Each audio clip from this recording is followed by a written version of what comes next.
Of you. आज हम computer सामान्य ज्ञान देखेंगे जो कि हर कॉम्पिटिशन एग्ज़ाम के लिए इम्पोर्टेंट होता है। हर कॉम्पिटिशन एग्ज़ाम में थोड़ा बहुत कंप्यूटर का ज़रूर पूछा जाता है। फॉर एग्जांपल बैंक में 20 नंबर का पूछा जाता है कंप्यूटर। हम MPPSC के कुछ प्रीवियस ईयर क्वेश्चन देख लेंगे, जिस तरीके से क्वेश्चन आते हैं MPPSC में वो देख लेते हैं। चलिए आगे बढ़ते हैं। एक बाइट में होते हैं A 8 bit, 16 bit, 32 bit, 64 bit. चलिए पहले मैं आपको बता दूं बाइट होता क्या है। बाइट एक यूनिट है, जैसा कि ग्राम हमको पता है, किलोग्राम हमको पता है, हमको पता है कि 1000 ग्राम एक किलोग्राम होता है। ऐसे ही बाइट भी एक यूनिट है जो मेमोरी को बताता है, मेमोरी कितनी है। तो एक बाइट में होते हैं 8 bit. It is factual question, आपको पता होना चाहिए कि एक बाइट में 8 बिट होते हैं। The answer is 8 bit. चलिए नेक्स्ट क्वेश्चन पे चलते हैं। संचार नेटवर्क प्रणाली में फायरवॉल का प्रयोग किसको बचाने के लिए किया जाता है? तो ये संचार नेटवर्क कंप्यूटर नेटवर्किंग का पार्ट है और फायरवॉल के बारे में पूछा गया है। अगर आपको फायरवॉल के बारे में नॉलेज है तो आप इस प्रश्न का उत्तर दे पाएंगे। तो फायरवॉल क्या है, सबसे पहले मैंने आपको ये बताना है। तो सुनिए, देखिए फायरवॉल को आप कुछ उस तरीके से समझिए कि फायरवॉल एक पुलिस वाला है। क्या है? पुलिस वाला। फायरवॉल एक सॉफ्टवेयर प्रोग्राम होता है, हार्डवेयर नहीं होता। ठीक है, तो फायरवॉल को आप इस तरीके से देखिए कि वो एक पुलिस वाला है जो कि चेक करता है कि कोई ऐसा व्यक्ति तो अंदर नहीं है जिससे लोगों को खतरा हो। फॉर एग्जांपल अगर कोई मिनिस्टर्स वगैरह आते हैं तो पुलिस वाले लगे रहते हैं और वो चेक करते हैं। कोई भी अंदर पास आता है तो उसका पास देखते हैं, और पास अगर उसके पास होता है, प्रॉपर पास, तो ही वो उसके लिए अंदर जाने देते हैं। तो ये पुलिस वाला एक फायरवॉल का उपयोग कर रहा है। मैं एक और एग्जांपल दे देता हूँ आपको फायरवॉल का, जैसे कि है अपना मान लिया आप ट्रेन में जाते हैं तो TT आते हैं तो वो आपके पास देखते हैं आपको। वो भी फायरवॉल का ही वर्क करते हैं कि भाई प्रॉपर यात्री ही ट्रेन में यात्रा कर रहा है या नहीं। वो आपका टिकट चेकेंगे, आपका ID कार्ड देखेंगे, तो वो एक फायरवॉल वॉल का वर्क कर रहे हैं वो TTE भी। तो आप लोग ये समझ लीजिए, ये सब मैं आपको फायरवॉल को एनालॉजी इसलिए दे रहा हूँ ताकि आपको फायरवॉल एक्चुअली पता चल जाए क्या है। क्योंकि कंप्यूटर में फायरवॉल ऐसी कोई देखने वाली चीज़ है नहीं है कि मैं आपको बता दूँ कि भाई ये फायरवॉल है, क्योंकि फायरवॉल एक सॉफ्टवेयर प्रोग्राम होता है। तो फायरवॉल एक्चुअली क्या करता है, जैसे कि आप वो सॉफ्टवेयर प्रोग्राम होता है, जैसे कि आपने Gmail अकाउंट होगा तो आप अपनी ID डालेंगे, ID के बाद पासवर्ड, अगर आपके पास प्रॉपर पासवर्ड होगा तो ही आप अंदर जा पाएंगे। तो ये वाला काम जो है वो फायरवॉल करता है। ठीक है, तो मतलब अगर आपको अधिकार होगा अंदर जाने का तो ही आप अंदर जा पाएंगे, आप ज़बरदस्ती नहीं जा पाएंगे। तो अनधिकृत आक्रमण, आक्रमण ये है इसका सही आंसर। ओके, तो आंसर इज अनधिकृत आक्रमण। चलिए एक और क्वेश्चन देख लेते हैं। FTP का पूरा नाम है। FTP stands for A file translate protocol, B file transfer protocol, C file typing protocol, D file transfer protocol.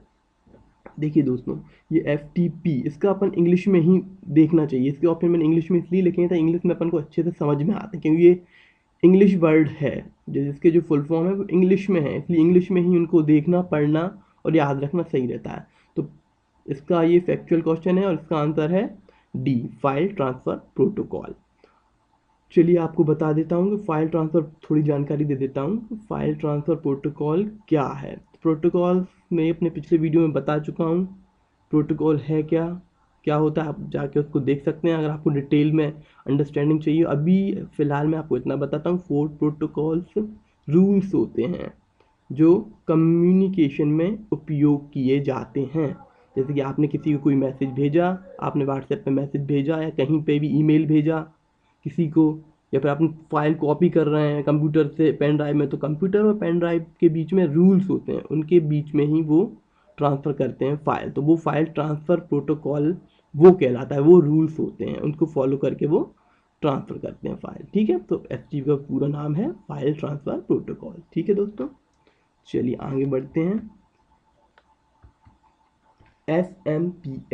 SMPS है स्विच्ड मोड पावर सप्लाई, या start mode power supply, signal mode power supply, या store mode power supply. देखिए आपको बता देता हूँ, switch mode power supply इसका सही आंसर है। और ये नॉर्मली बैटरी में यूज़ होता है, मतलब जैसे कि आपका मोबाइल अगर बंद हो गया हो, ठीक है, स्विच ऑफ कर दिया हो, तो उसकी वॉच आप जब स्विच ऑन करेंगे तो अभी वॉच उसकी सही टाइम ही बताती है। कैसे बताती है सही टाइम? क्योंकि उसके अंदर एक एस नाम की चीज़ होती है, आपके कंप्यूटर के अंदर भी होती है, लैपटॉप के अंदर भी, मोबाइल के अंदर भी। तो ये होता है एस, ठीक है। इसका द राइट आंसर है स्विच मोड पावर सप्लाई। चलिए आगे बढ़ते हैं।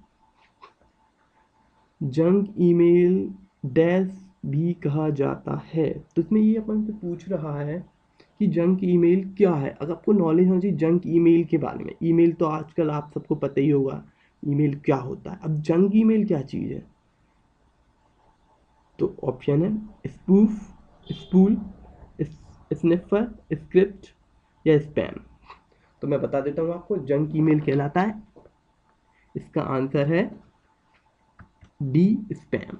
अब स्पैम के बारे में थोड़ी जानकारी ले लेते हैं, जिसको अपन जंक ईमेल कहते हैं।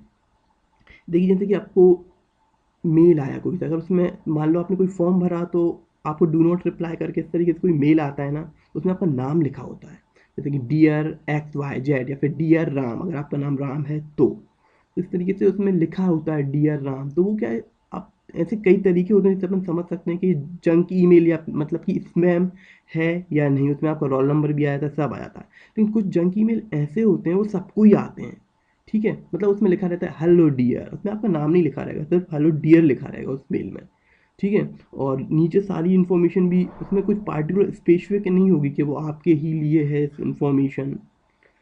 तो वो कहलाता है जंक ईमेल, मतलब वो सबके लिए जाता है, उसको अपन स्पैम के नाम से कहते हैं। तो ये था अपना आज का कंप्यूटर सामान्य ज्ञान का पार्ट 5। मुझे लगता है आपको जो भी मैंने बताया वो समझ में आया होगा, आपको ये वीडियो इन्फॉर्मेटिव लगा होगा, आपको चीज़ें समझ में आई होंगी। ये बिल्कुल जनरल चीज़ें हैं, लेकिन इसको अंडरस्टैंडिंग आपको हो पाई होगी।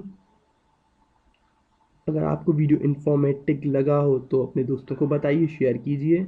और मैं इसके आगे आपके फीडबैक की इंतज़ार करूँगा, आपके फीडबैक बहुत इंपॉर्टेंट है। आपके लिए दूसरे वीडियो उस आपके फीडबैक पे बेसिस पे प्रोवाइड किया जाएगा।